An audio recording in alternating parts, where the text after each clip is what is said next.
La espada de Damocles. Conduce Pablo Veloso.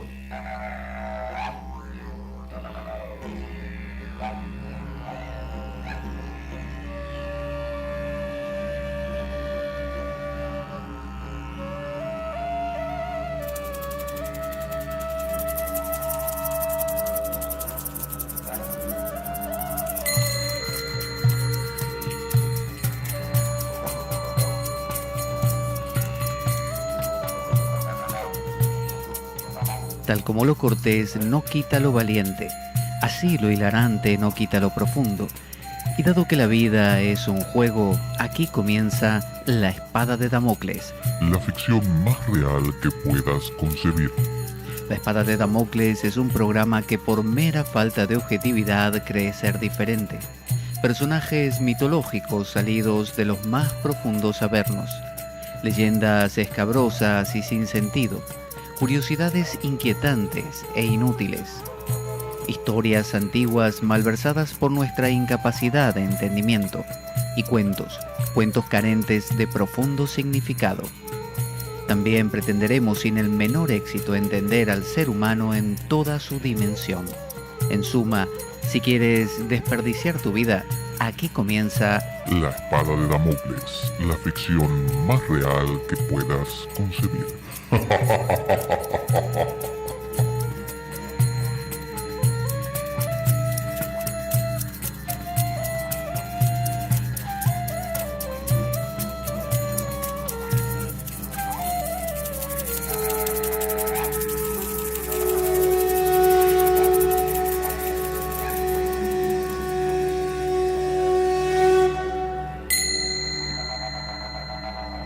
La Espada de Damocles. Conduce Pablo Veloso.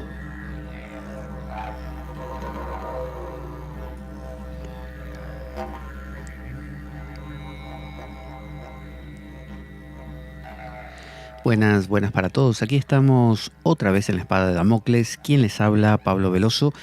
Vamos a continuar, vamos a hacer la tercera parte de esta saga de Medida por Medida de Shakespeare.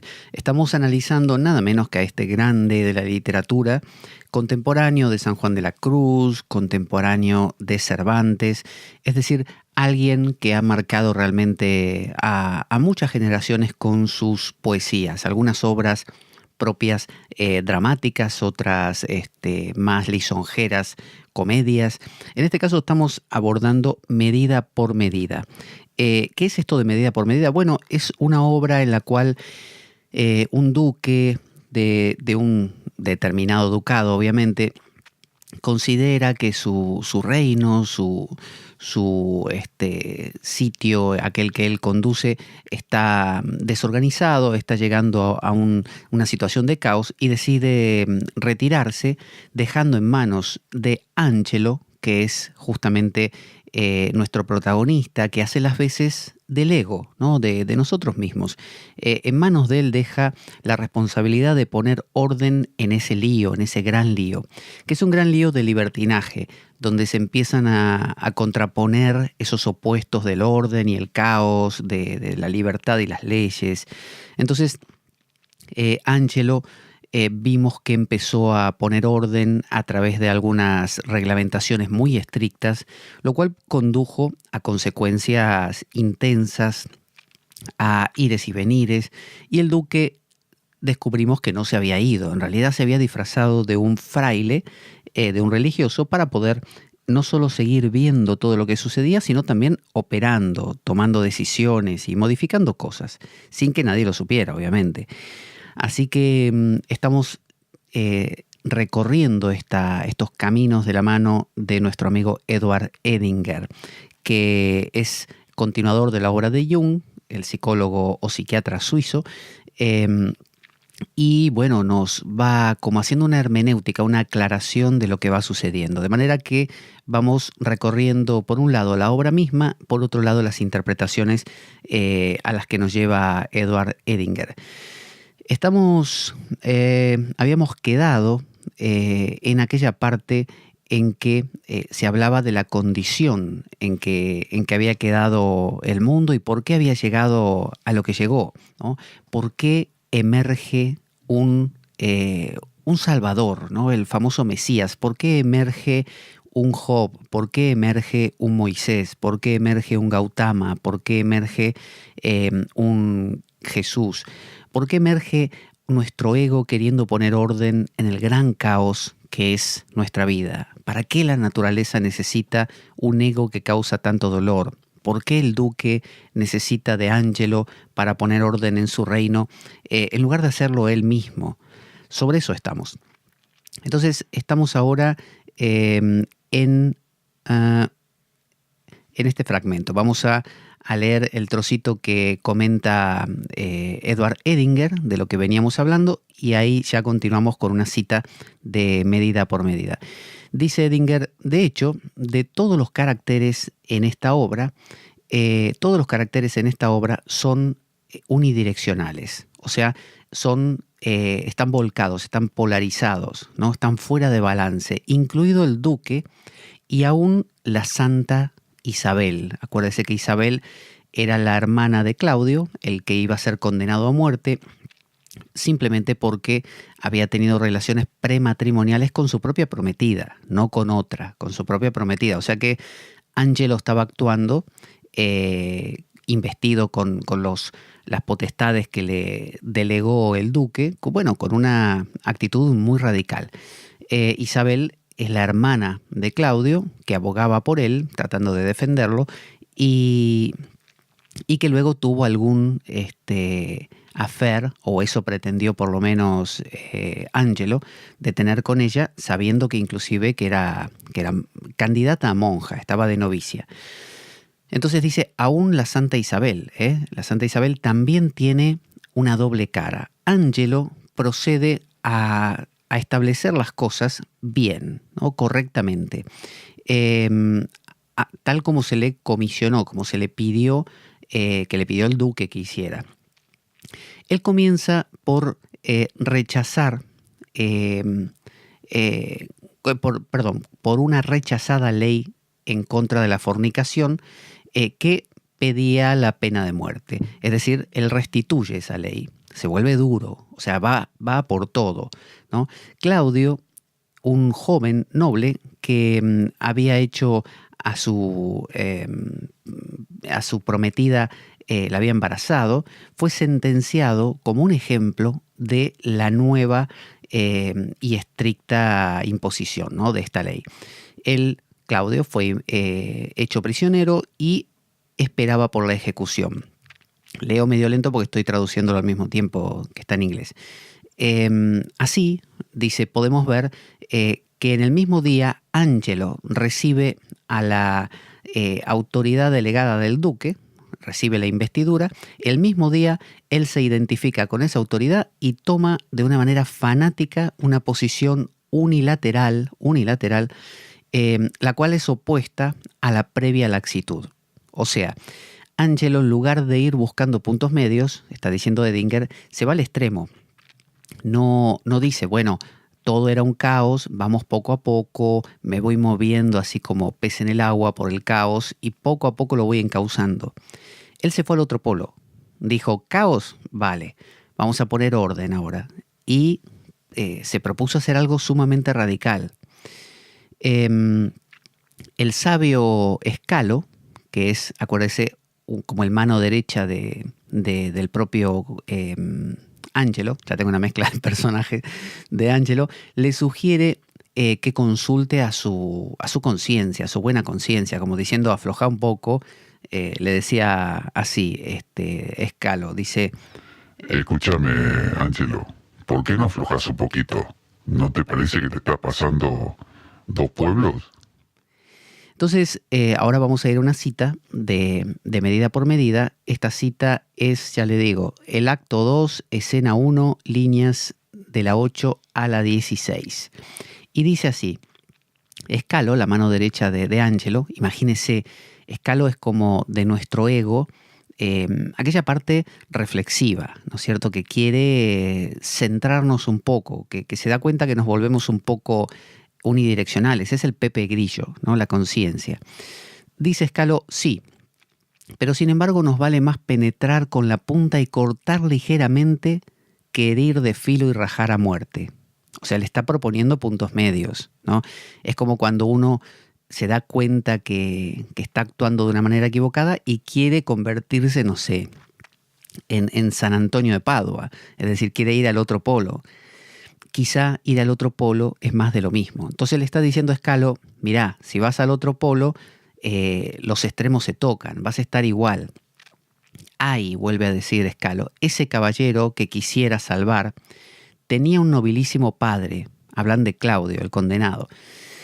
Creo en la rígida virtud de vuestra excelencia, mas os lo pido, si en la efervescencia de vuestras propias pasiones habéis hallado la hora de acuerdo con el lugar y el lugar de acuerdo con vuestros deseos, si el ardor imperioso de vuestra sangre hubiese tenido toda la facilidad para alcanzar el objetivo perseguido por vuestros anhelos, ¿no habríais cometido algunas veces en vuestra vida ese pecado mismo por el que condenáis y atraído sobre vuestra cabeza el rigor de la ley?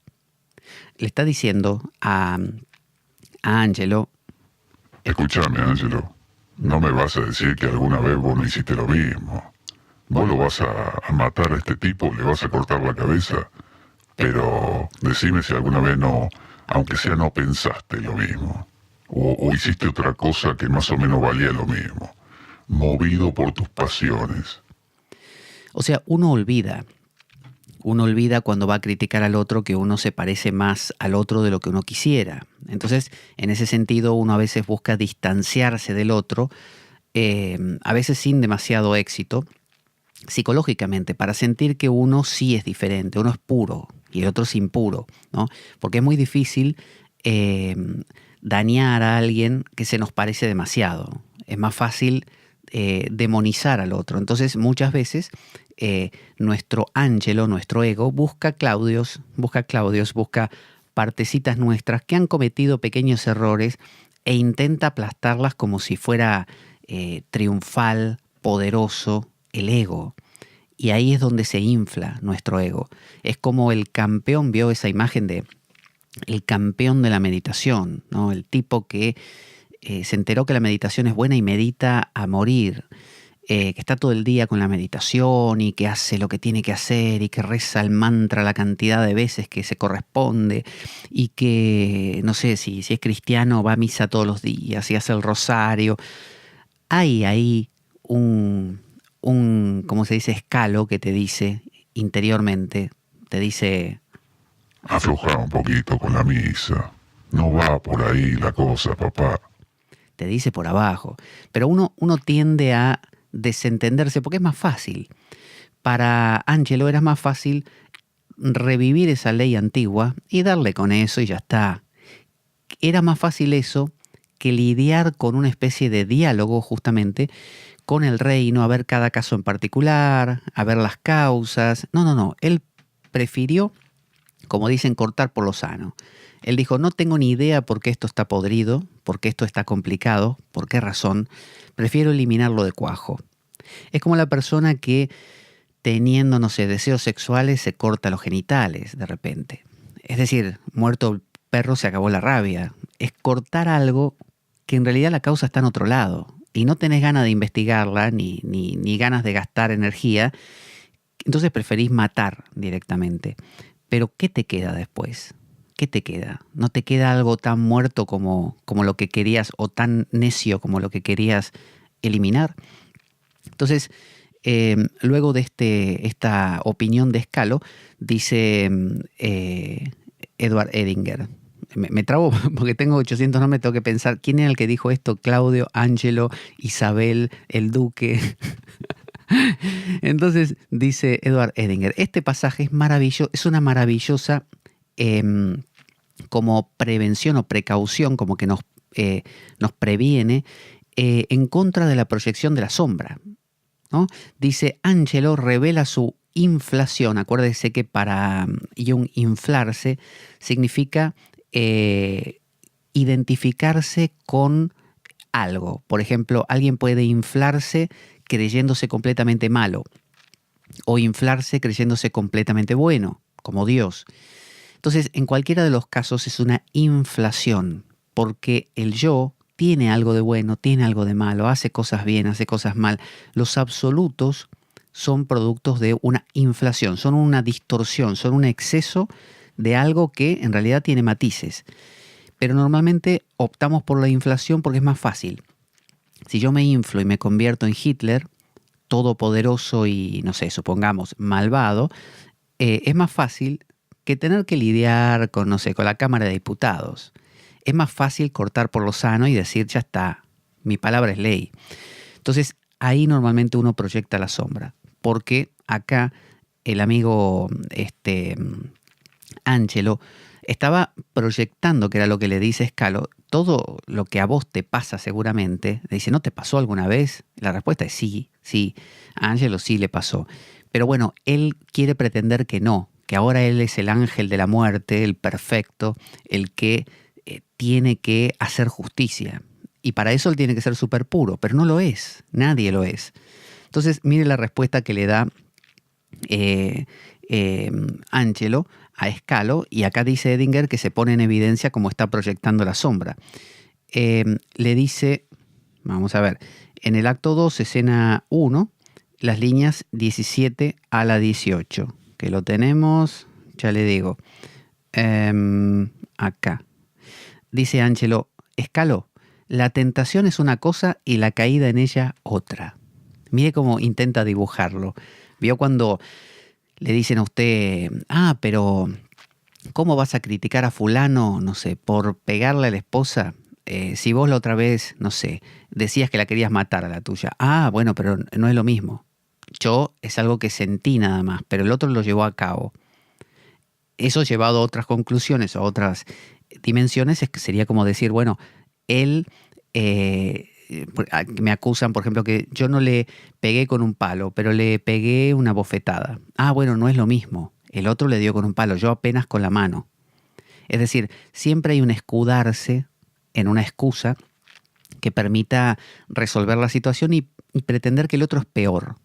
Claro, pero el otro lo hizo en unas circunstancias distintas.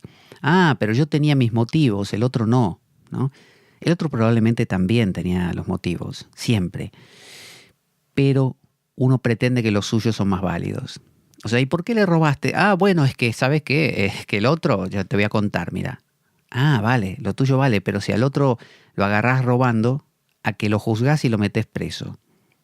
Entonces, acá entra con la proyección de la sombra, se podría desarrollar muchísimo el tema porque muchos temas de inmolaciones públicas, el pedófilo, el asesino, el no sé qué, son encarnizadamente, y se nota eso, se pone muy en evidencia, cómo la opinión pública destroza a esas personas. O sea, no simplemente les aplica una ley y punto, las destroza. Y se nota como si toda esa gente que estuviera como ante la cruz de Jesús, ¿no?, gritando y vituperando, fueran puros. Y de ahí viene eso de que el que no tenga pecado lance la primera piedra. No se trata de no juzgar a nadie y no sé si robó o si mató, no tomar medidas. Se trata de lo otro, el agregado, ¿no?, la hazaña, toda ese volcado emocional que cualquiera hace cuando ve un noticiero y siente un odio infinito y un desprecio y ojalá lo maten y lo hagan sufrir al violador y al no sé qué. Sí, violó, sí, es pedófilo, sí, lo que quieras, pero ¿por qué tanta hazaña? O sea, ¿de dónde viene? Hay que preguntarse, ¿de dónde viene tanto desprecio? Sí, porque los inmigrantes nos quitan el trabajo. Sí, porque... Bien, lo que hagan materialmente las personas tendrá sus consecuencias, ¿no?, legales, por ejemplo. Pero ¿qué pasa con todo ese volcado excesivo? Eso es lo que le está diciendo Scalo. Y lo que está comprobando con la respuesta de Angelo, que le dice, una cosa es ser tentado y otra cosa es llevarlo a cabo. Con esta afirmación, dice Edinger, Angelo revela que su ego autocorregido debe infaliblemente experimentar una caída de su individuación. Vuelvo a decir la frase, como está en inglés, a veces en inglés los verbos se ponen del otro lado, así que sería: Angelo revela con esta afirmación que infaliblemente va a caer en la experiencia del fallar, de la caída, dentro de este proceso de individuación. Esta caída es arreglada o es facilitada por la participación de un ánima, Isabel. Isabel es la que lo hace caer a Angelo. O sea, cuando usted se posiciona en yo soy súper perfecto, la caída está ahí. O sea, va a caer como una piedra, va a caer. Cuando Job se creía el mejor tipo del mundo, un justo, cayó. Apareció Satán, lo femenino, y lo picó ahí para caer. En esta historia, la que lo hace caer es Isabel, lo femenino, el ánima. Es como si Angelo, usted, yo, el ego, ¿no? Sea usted hombre o mujer, quiere refugiarse en su mundo animus, quiere refugiarse en una perfección cristalina, mental, fría, matemática. Bueno, eso en algún momento cae. ¿Cae ante qué? Como quiere negar, quiere convencerse en su mundo matemático euclidiano perfecto, quiere negar que siente, quiere negar que se enamora, quiere negar que hace trampas, quiere negar que tiene ganas de causar daño, quiere negar todo eso. Bueno, eso en algún momento se filtra, aparece, por las endijas que te quedaron en tu perfección matemática. Y en este caso aparece Isabel, que cándidamente viene a defender a Claudio, que es su hermano. Y mientras está defendiéndolo, Angelo se enamora de ella. Por lo menos pasionalmente quiere tenerla, quiere tener un encuentro amoroso con Isabel. Por lo tanto, o Isabela, vamos a decirle así, por lo tanto Isabela representa su ánima, representa su parte femenina, aquella parte que no podés controlar, la naturaleza. Por eso decía que el monje que intenta cortarse los genitales, por otro lado le va a parecer un arrobamiento, un encantamiento con con un cuadro que ve en la pared de una casa que visita. Y va a quedar encantado, pero como si estuviera viendo, ahora no tiene hormonas, pero ve una mujer, lo mismo que si viera una mujer atractiva. Lo mismo. Es decir, se te cuela la vida, por las endijas se te mete. Entonces, eso es lo que dice Edinger, que acá cumple como función Isabela. La hermana de Claudio, dice Edinger, Isabela, está, compinchada en el beneficio de Claudio. Es decir, quiere ayudarlo a conseguir misericordia de parte de Angelo, salvar la cabeza, básicamente. Isabela, que está por entrar al noviciado, ¿no? Es una mujer ejemplar, una joven mujer de ejemplar virtud y castidad. Lucio, otro personaje, dice a fellow of much license, es decir, un compañero muy licencioso, muy libertino, ¿no? Es un personaje como divertido, así se lo califica ya se lo digo, a ver. En el principio de la obra se califican a los personajes. Y lo tenemos a Lucio, personaje humorístico, pone. Así que Lucio es un personaje muy licencioso. Este le dice a ella, y esto está en el acto 1, escena 4, líneas 34 a la 37. Y esto, déjeme que lo busco. Escena 4, acá. Le dice esto: os tengo por una criatura santificada, le dice a Isabel, ciudadana ya del cielo, elevada por el renunciamiento al estado de su espíritu inmortal y a la que hay obligación de hablar con toda sinceridad como a una santa. Así le dice Lucio. Isabela, dice Edward Edinger, tiene cierta similaridad psicológica con Angelo. Por eso es su ánima. O sea, ellos, como dice, Dios los cría, ellos se juntan. Usted tarde o temprano va a ir a dar con la persona, usted es el nazi asesino cruel mental con su mundo matemático ordenado y va a dar con el judío más sensible ánima que cuando usted intente matarlo o maltratarlo, se le va a colar por sus endijas, por la menos pensada, y le va a revolver toda su estructura segura, ¿no? Como pasa con la carta de la torre en el tarot, donde toda la estructura es perfecta, y por ser tan perfecta, la vida la quiere romper, y esa torre revienta. Entonces dice, tiene cierta similaridad psicológica con Angelo. Ambos son unidireccionales. Ambos están destinados a la caída en el curso de esta obra.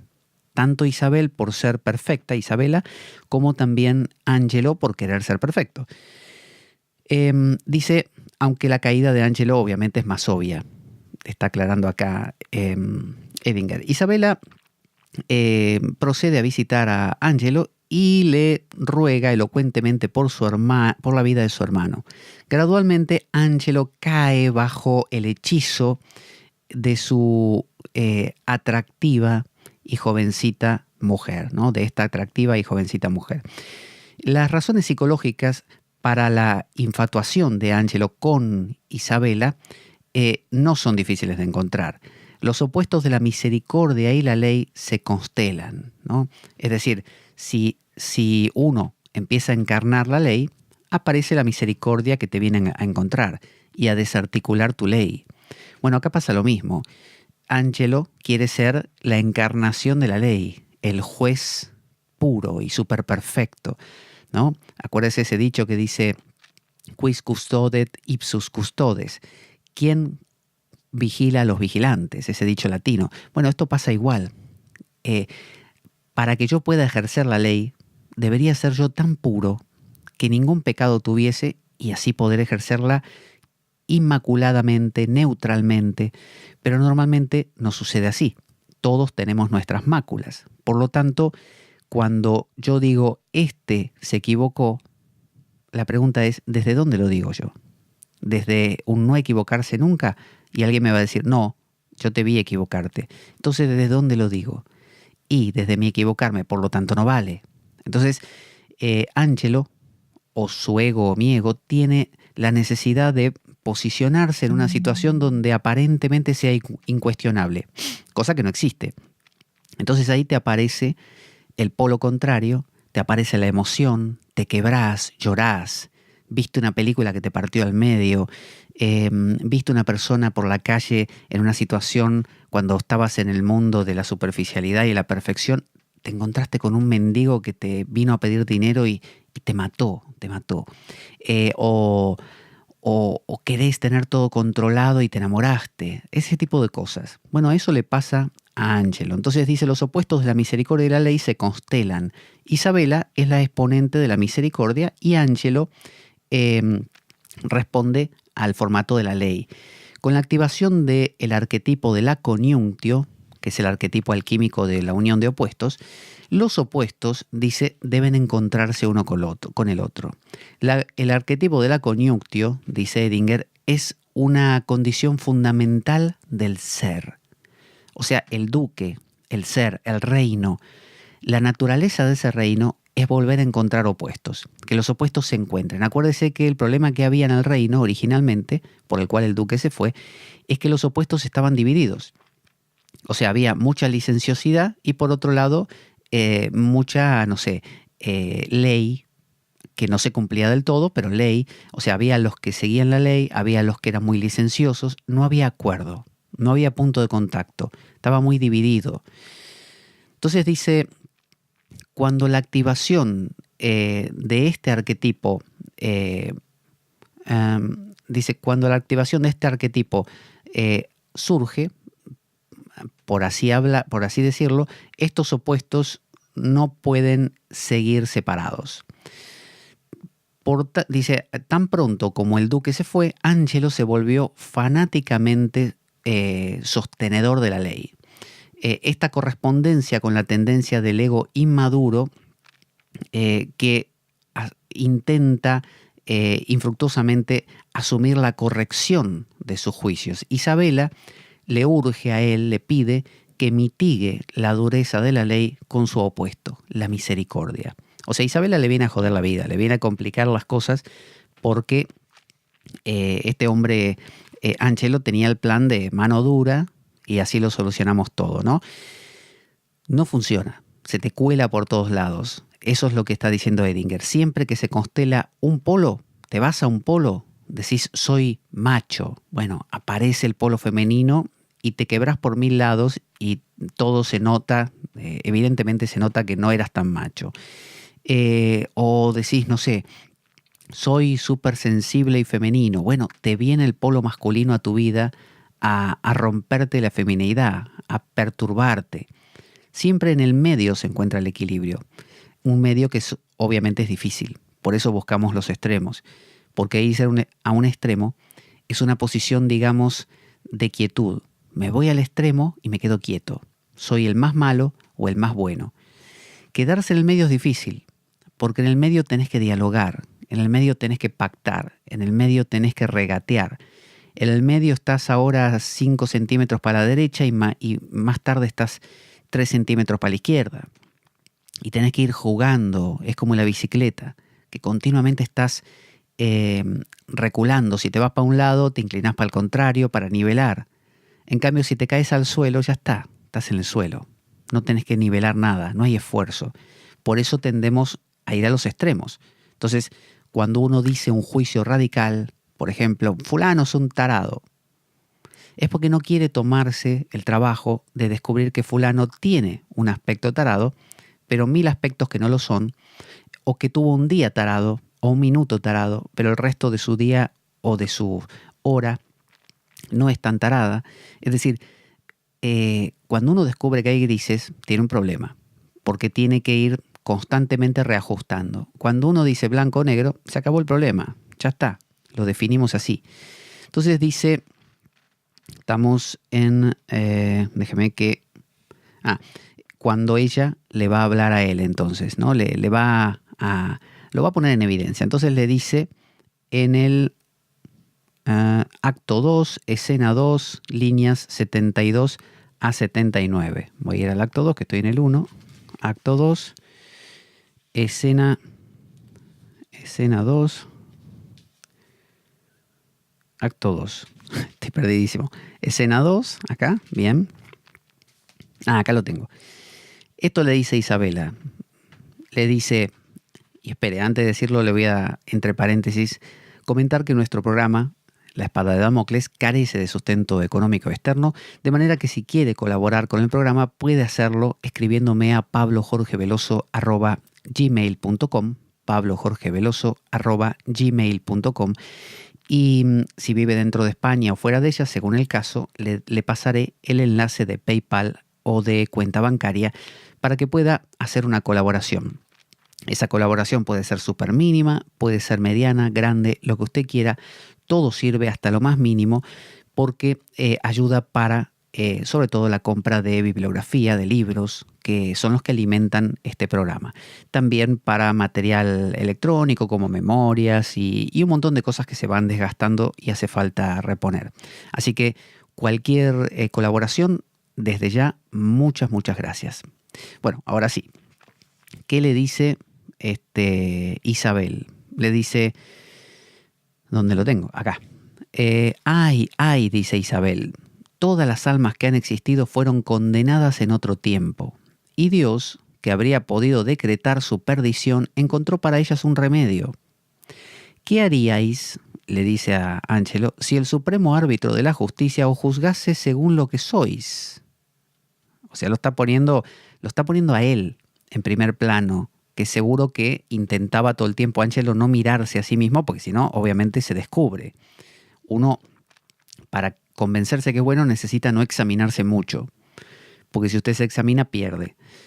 Entonces dice, pensad en esto, dice ella, y la clemencia se escapará de vuestros labios como de un hombre creado de nuevo. O sea, te vas a volver mucho más amigable, mucho más misericordioso, le dice. Angelo clama que no está identificado personalmente con la ley que él está ejecutando, como diciendo yo soy la espada nada más, no soy la mano que la mueve. Dice así Angelo en el verso que continúa. Dice, resignaos, bella joven, es la ley la que condena a vuestro hermano y no yo. Esa es una frase muy utilizada, ¿no? Aunque fuese mi pariente, mi hermano o mi hijo, sería lo mismo. Morirá mañana. O sea, le está diciendo, tu hermano lo voy a matar, pero no lo hago a propósito, ¿eh? Es decir, de hecho, como dicen las maestras del colegio, esto me va a doler más a mí que a ustedes, ¿no? Y a continuación dicen, saquen una hoja que hay examen de matemáticas. Eso es una manera de decir, de enmascarar, porque en realidad si la maestra estuviera en la situación de esos niños aterrados por lo que la maestra les dice de sacar una hoja para un examen sorpresa, la maestra también sabría que ella se moriría de miedo, por lo tanto no le duele más a ella que a ellos, le duelen a ellos realmente, pero es una manera de poder dormir tranquila por las noches. Entonces la justificación a través de el postulado, o bien de que el otro es malvado y uno no, o bien de que uno sí es malvado, pero es la aplicación de una ley, es lo correcto, ¿qué va a hacer? Esto es lo que hay que hacer, a mí me duele más que a vos. Entonces, Angelo clama eso, ¿no? Cuando se le pide de nuevo, cuando es solicitado de nuevo que muestre misericordia, él presenta un argumento válido, que es el siguiente, que está dentro de la misma escena y el mismo acto. Angelo dice, muestro mi piedad cuando muestro sobre todo mi justicia, porque entonces hago acto de piedad hacia todos los desconocidos que una ofensa no castigada corrompería más tarde. O sea, fíjese lo que está diciendo. Es como decir, el fin justifica los medios. Al yo matar a este, está bien, hago un acto fuerte, pero le estoy salvando la vida a muchos otros, porque al matar a este asesino no va a matar a los demás. A un futuro posible asesinado, no va a existir, porque yo lo anulé ahora. De nuevo, no hay diálogo acá.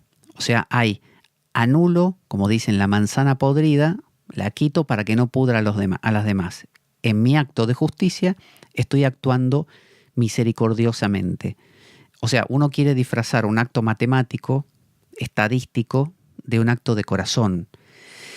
No, el acto de corazón es cuando miras a los ojos a alguien y ahí tomas una decisión adaptada al momento. Tomar una decisión a distancia y a distancia en el tiempo también, para un hipotético tipo que va a estar... No, eso es mental. Entonces, dice, y procedo en derecho con el culpable, quien al expirar un crimen odioso no puede vivir más que para cometer el segundo. O sea, él ya determina que si alguien, no sé, violó, va a violar otra vez. No existe para él la posibilidad de redención. Para él es, el que lo hizo, lo repite. Tenedlo por dicho, dice, vuestro hermano morirá mañana, resignaos. El tipo más duro era, no había forma de ablandarlo, la Isabela estaba ahí.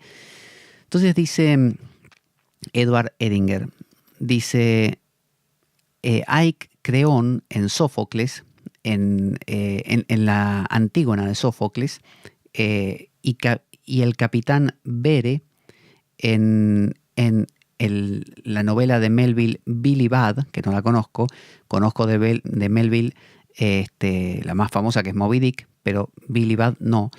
Angelo elige, al igual que aquellos dos personajes, Angelo elige la ley por sobre la misericordia en este conflicto de opuestos. Fíjese cómo él se posiciona. Elige directamente lo estricto, porque es más fácil. Sin realizarlo, sin darse cuenta, Angelo está atrapado en un profundo conflicto de deberes. Su intento de saltarse este conflicto por una elección arbitraria, que no tiene asidero en la vida física en realidad. Es decir, él está intentando con una maraña de leyes saltarse lo que es concreto, ¿no? Este arquetipo de la coniunctio, de la unión, ha sido constelado y demanda su unión de opuestos. O sea, la ley es esta. Cuando vos te polarizás, te aparece el otro y hasta que no lo integrás al otro, hasta que no le prestás atención, como se dice, hasta que no le das bola, el otro no te deja en paz. Te va a seguir martillando toda tu vida de mil maneras y con mil caras hasta que aflojes y encuentres la posibilidad de darle cabida al otro lado, sea el que sea. Entonces dice, no es el pecado de Angelo lo que esté mal, sino que su pecado es estar fanáticamente medio acertado. O sea, él está intentando que la mitad de la vida sea correcta y la otra mitad no. Y eso no existe. Lo que sigue es una demostración de la psicología de la individuación, que así lo llamaba Jung, y la fenomenología de la proyección, ¿no? El opuesto negado lo persigue, lo caza, lo persigue a Angelo desde lo inconsciente. Esta es Isabela, justamente. Él cae, fíjese lo que le pasa, cae en una transferencia erótica hacia Isabela y le hace a ella una proposición. Que tenga relaciones con él y él va a perdonar la vida del hermano. O sea, primero le está diciendo un discurso de que le suelta de que yo a través de esto hago un bien a la humanidad porque nadie entonces va a corromperse si yo elimino la fuente de corrupción desde ahora. O sea, yo soy puro, yo soy la mano de Dios, estoy ejecutando mi deber, ¿no es cierto? Y ella le dice misericordia y él le dice no, resignaos, mañana lo matamos a tu hermano. Y de repente, inconscientemente, él desarrolla una transferencia erótica. Él le empieza a gustar Isabela. Y ese gustar a Isabela lo lleva inconscientemente. Inconscientemente quiere decir que él no controla nada de todo esto. Le agarra como una atracción que él no sabe ni por qué, se enamora de la mujer y quiere estar con ella. Y le hace una propuesta que es totalmente indecente, es totalmente contraria a su propio discurso. Así funciona la proyección de la sombra. Cuando vos sos el paladín de la justicia, te pasan cosas que te llevan a ser injusto. Y no hay forma, es por eso cuando, no sé, el gurú del amor, el sacerdote, el cura que predicaba no sé qué, la castidad, es el primero que cae.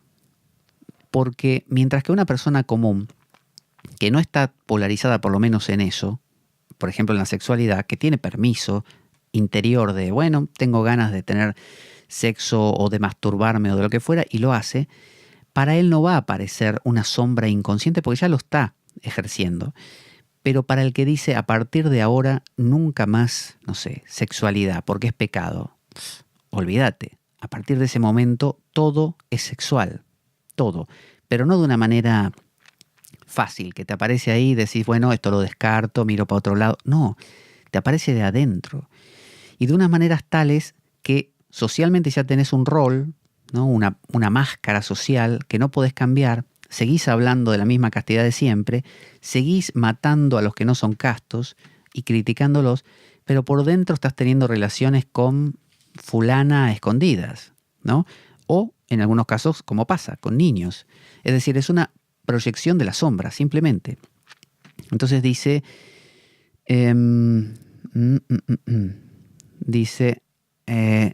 lo que ha sucedido psicológicamente es que Angelo, el hombre de los principios, ha abandonado los principios por los cuales estaba viviendo. Desde el punto de vista del ego, esto es un desastre moral. O sea, ¿cómo haces en el día después? Cuando fuiste y te acostaste con la mujer tal, cuando hablabas de castidad, por ejemplo, o de pureza y cometiste el acto que no se debía. ¿Qué haces? Pero no ante los demás, ¿qué haces ante vos? O sea, ¿cómo haces para trabajarlo eso? ¿Cómo lo digerís? ¿No? Desde el punto de vista de la individuación, la situación es mucho menos clara. Ciertamente, el principio bajo el cual Angelo había vivido, ha sido derrotado. Desde el punto de vista de la individuación, que es el proceso que busca la integración. Así lo llamó Jung, a tratar de integrar los opuestos, a la coniunctio, a integrar justamente la misericordia y la ley, como los dos pilares del árbol de la vida de la Cábala. Entonces dice, desde el punto de vista de la individuación, es clara la situación. Fue derrotado el principio polarizado en el que estaba viviendo Angelo. O sea, desde el punto de vista de la individuación es genial. El tema es desde el punto de vista de tu pobre ego que había apostado todas las fichas a ser bueno. Dice que este es uno de los grandes problemas. Yo lo veo mucho con el tema de que, soy, no sé, adicto al juego, soy adicto al sexo, soy adicto a la pornografía, soy adicto a enfadarme, soy adicto a... Y no debería. Ese es el problema, y no debería. Entonces, ¿por qué intentar ser unilateral? ¿Por qué intentar ser el bueno que nunca tal cosa? Eso te garantiza el fracaso. Cuando haces la promesa de nunca haré tal cosa, bueno, ahí te pasa de todo. En el Mahabharata, Bhishma hace una promesa colosal, ¿no? Que nunca él tendrá descendencia y será casto por siempre. Y a partir de ahí le llueven los problemas al tipo. Le viene la sombra. De hecho, le aparece una mujer que se enamora de él o quiere que él la tome como esposa. Él la rechaza y desde ahí la mujer lo persigue todo el tiempo, hasta matarlo finalmente. Ciertamente, el principio a través del cual Angelo había vivido hasta ahora ha sido derrotado, pero un principio, léase arquetipal o un arquetipo, solo puede ser derrotado por otro, el cual es más comprensivo y más abarcante. O sea, no podés derrotar a un arquetipo con otro, tiene que ser con un arquetipo que, digamos, fagocite a ese, que lo incluya. Visto objetivamente, el principio de Angelo de la ley ha sido derrotado por el principio de la coniunctio. Pero desde que el evento toma lugar inconscientemente, este se manifiesta de una manera cruda, inferior y casi como una especie de violación, porque el tipo estaba intentando tener sexo con Isabela cuando Isabela no quería. Es decir, en realidad lo que derrota a Angelo no es el principio de la misericordia, o sea, no es su ánima lo que lo derrota. Él se posicionó en todo mental, todo perfecto, soy bueno, soy el mejor, y le vino a Isabela que lo tentó. No es Isabela lo que lo derrotó. Se convocó, es convocado, es constelado el principio de la coniunctio, la necesidad estoy tratando de acordarme a la vez de un término en latín, la necesidad de su opuesto, se constela la necesidad del opuesto, pero porque hay activo ahí mismo un arquetipo más grande que es el de la coniunctio, el de la unión. Hay una palabra que ahora se me confunde con hipocatástasis, que la cita muchas veces Jung, pero creo que es la apocatástasis. La apocatástasis, si no me equivoco, puede que me equivoque de término, significa correr hacia. Y no es latina, es griega, apocatástasis. Me parece que esa era la palabra, pero digo, puede que me equivoque de término. Significa correr hacia. Cuando uno está muy polarizado de un lado, bueno, uno empieza a correr hacia su polo opuesto, sin quererlo. Lo empieza a llamar, lo empieza a buscar desesperadamente. Pero porque hay activo otro proceso más grande, que es el de quiero el equilibrio. Es el proceso del equilibrio. No es que estamos buscando convertirnos en el otro, estamos buscando equilibrar los dos. Entonces, no es que aparece Isabela venciendo a Angelo. Existe un arquetipo, el de la coniunctio, que ayuda a que los dos se equilibren. Porque acuérdese que Isabela también está siendo derrotada por Angelo, porque su supuesta castidad, Isabela, la está vendiendo para salvar a su hermano. Y si ella está usando su castidad, que se lo reclama a su hermano Claudio, Claudio le dice, dale, hacelo porque me salvás. Pero ella le dice, ¿de qué me sirve salvarte si es más importante la castidad de mi alma? Entonces, hay todo un juego. No es ahora porque, como dice Edinger, Angelo llama más la atención su caso, pero Isabela también está ahí. Entonces, cuando te encontrás con otro que representa tu polo opuesto, ese también te está necesitando. Es como la atracción mutua de los opuestos. Pero en este caso, como Angelo se fue muy a la derecha, digamos, y Isabela muy a la izquierda, esto se da de manera inconsciente. Por lo tanto, se da de maneras brutales. Se da de maneras como Fausto, ¿no? con su amada, que Gretchen, que él la acaba matando. Es decir, hay una situación extrema cuando hay una polarización muy grande. Dice, de cualquier manera, dice Edinger, viéndolo como una imagen simbólica, la anticipada unión sexual de Angelo, la encarnación de la ley, Angelo, la encarnación de la ley, e Isabela, la encarnación de la misericordia, es una coniunctio, una unión del sol y la luna, en un nivel inconsciente. O sea, los opuestos encontrándose, el sol y la luna. Estos eventos, debido a que son inconscientes, muchas veces, dice, tienen las más trágicas consecuencias para los participantes. Es esas situaciones donde usted irresistiblemente se ve atraído o arrastrado, ¿no? Y arrastrado a un crimen pasional, arrastrado a un afer amoroso prohibido, arrastrado a una relación incestuosa, homosexual cuando usted creía no serlo porque era el supermacho. Es decir, todo ese tipo de cosas. Dice aquel... ¿Quiénes? Ellos, si hubieran podido, dice, darse cuenta del significado de este drama arquetipal que estaban viviendo, habrían sido rescatados de las peores manifestaciones de su tragedia. Angelo cae. Cae como un traidor, ha caído como un traidor a su principio parcial de la ley. Es decir, él cae a su polarización unidireccional. Cuando él dice, yo soy el súper bueno, el correcto, los demás están en pecado, a eso cae. Es decir, con esto él queda en evidencia que no era tan correcto. Ahora es el turno de Isabela de caer también, dice. Su principio parcial de la misericordia también tiene que ser vencido, ¿no es cierto? Cuando usted tiene gente que es puro amor y que todo, que no pasa nada, que el universo, esa es una persona que se sitúa en un polo totalmente ilusorio, el de la misericordia pura, y no existe. Entonces, ese polo va, el hippie va a atraer al yuppie, y el yuppie va a atraer al hippie, y los dos van a confrontar. Y cuanto más se quieran polarizar cada uno en su situación, más brutal va a ser el choque, más atraídos se van a sentir al polo opuesto, pero ambos van a estar constelando el arquetipo de la coniunctio, de la unión, que puede ser, como le digo, brutal. Dice, ya para ir terminando, inicialmente Isabela rechaza la proposición de Angelo y visita a su hermano en la prisión para informarle de su situación.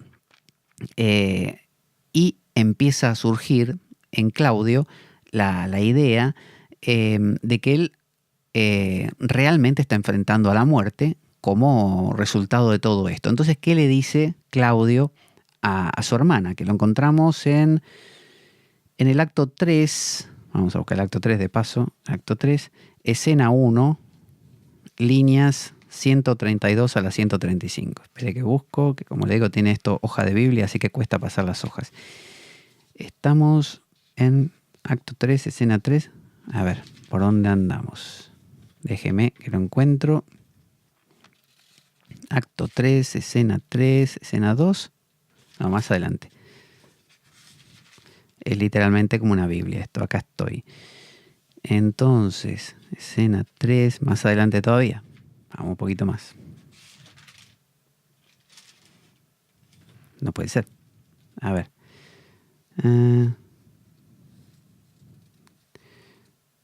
Si este es el 24... A ver, tendría que estar por acá. Acto 3, escena 1. Qué lío que tengo. Acto 3, escena 1. Ahora sí, ya estoy cerca. Aguánteme. Ahí. Bueno, ¿qué le dice Claudio a su hermana? Dulce hermana mía, déjame vivir. Porque le pide que lo salve. O sea, Claudio le está pidiendo que busque el punto medio, que no sea tan obtusa, tanto como Angelo es obtuso, que afloje, como diciendo, anda ahí, acostate con el otro y salvame. Pero ella no quiere no quiere salir de su idea de soy perfecta, soy la santa, soy súper buena, soy el amor encarnado. No lo quiere perder eso, porque edificó su vida en eso. Y debido a que lo edificó sobre eso, le apareció ahora el otro, el supuestamente frío, el ángelo. Cualquier pecado que cometas para salvar la vida de un hermano, la naturaleza lo excusa, de modo que lo convierte en virtud. Eso le dice. Y la Isabela está que arde, no quiere saber nada. Dice, oh bestia irracional, le dice, oh cobarde sin fe, oh bellaco miserable. Está proyectando su sombra otra vez. Ella es la que tiene fe porque va a ser monja y él se convierte en un materialista, en alguien que no cree. ¿Quieres crearte de nuevo con mi delito? Es decir, ¿quieres repetir otro delito más? Ya cometiste uno. ¿No es una especie de incesto basar el principio de tu vida en la vergüenza de tu propia hermana? ¿Qué debo pensar? El cielo me proteja, dice ella. Menester es que mi madre haya engañado a mi padre, porque nunca su sangre ha podido faltar al punto de producir un vástago que tiene tan poco de él. Dice, te lanzo mi repulsa a la cara, muere, sucumbe. Fíjese, la buenísima Isabel, el veneno que está soltando. Es decir, la supuestamente encarnación de la misericordia y el amor, le está hablando así a su hermano. Bastaría con que me tendiera para arrancarte a tu destino que dejaré cumplirse. O sea, bastaría con que yo tenga relaciones con el otro, con el ángelo, para que te soltaran, dice. Pero no, jamás lo haré, dice. Diré 1000 oraciones por tu muerte, ni una palabra para salvar tu vida. Pero claro, Claudio le dice, pero escúchame, Isabela, y ella no lo deja terminar. Oh, oprobio, oprobio, oprobio, le dice 3 veces. Tu pecado no es un accidente, es un hábito. Como diciendo, ya van varias veces que lo venís haciendo. La clemencia que te librara sería una alcahueta. Vale más que mueras cuanto antes. Y hace un movimiento para salir. Y él grita, oh, escúchame, Isabela, y ella ni la más mínima atención le presta, ¿no es cierto? Así que hasta aquí vemos cómo se desarrolla esta situación. Vamos a hacer el último comentario de Edinger y ya finalizamos aquí para continuar en el siguiente encuentro. En este punto dice, de toda esta trama, un milagro ocurre. El duque,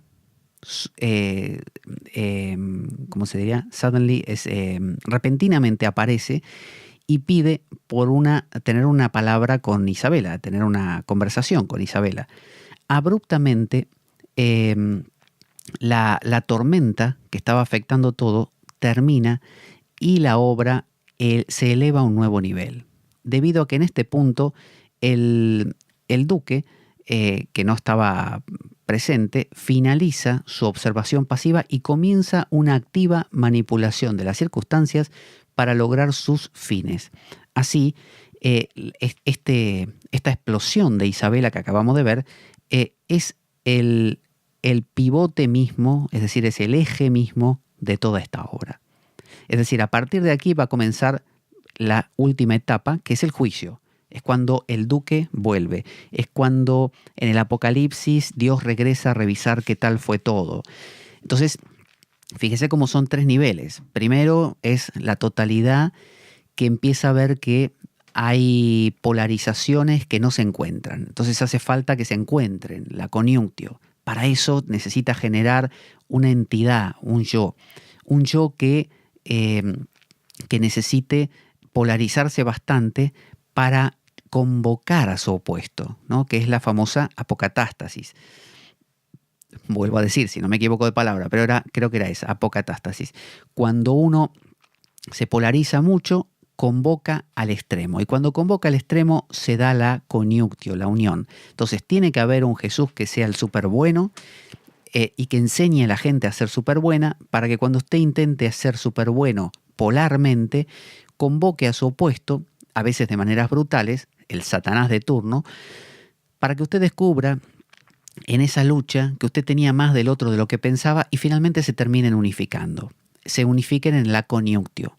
Pero a veces hace falta separarse bastante para poder ver al otro muy claramente y ahí que se dé una unión mucho más comprensiva. No sé si me explico en eso. Si yo me parezco bastante a mi contrincante político, no podemos hacer una alianza porque yo no sé ni dónde estoy. En cambio, si yo me separo bastante y el otro también y nos matamos, nos peleamos, yo lo veo muy claro que el otro es otro y yo soy yo. Y desde ahí estoy identificado con mi lado y por eso me puedo relacionar con el lado del otro y finalmente generamos un equilibrio entre los dos. Esa separación se llama la separatio en la alquimia, que es precedida por la solutio, por la disolución. El reino del duque estaba en un estado de disolución, donde todo había un poco de ley y un poco de libertinaje y no había nada claro. Entonces se necesitaba un personaje, Ángelo, el ego, que empezase a generar una isla de pureza, una pureza falsa, obviamente, una pureza que no existe, unilateral, pero era necesario que así fuera, para que apareciera una Isabela, para que apareciera el otro lado nuestro, y con esa Isabela se produjese nuevamente un equilibrio. Ahora va a aparecer el duque, ahora regresa para ver qué tal. Después de que te lanzó a Satanás ahí con Job, y se produjo, y Satanás hizo lo que quiso con Job, ahí aparece Dios, a ver qué pasa. Esto es lo último, va a ser el último acto, el tercer acto de esta obra. Así que hasta aquí vemos, vamos a poner nuestra cortina de despedida. Le comento que mi libro, por si quiere conseguirlo, está en Amazon, está en formato papel, digital también, en todos los mercados de Amazon. Puede comprarlo, puede conseguirlo. Se llama Sadhana, el camino interior, la tradición primordial a la luz del hinduismo alegórico. Un libro que trata de estos temas que hablamos siempre aquí en el programa. Vamos a poner nuestra cortina. Yo soy Pablo Veloso, esto es La Espada de Damocles y nos encontramos en la siguiente ocasión. Buena vida para todos, buena semana y... ¡Avanti Damocleanos!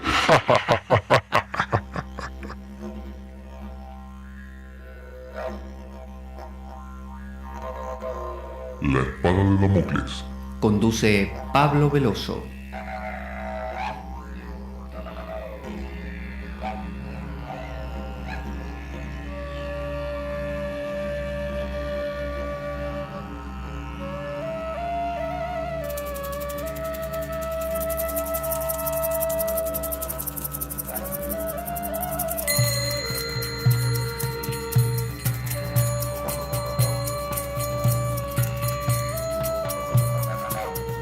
Y dado que la vida es un macabro juego, concebido por una mente perversa, únete a nosotros en nuestro próximo programa, cuando escuches las siguientes palabras.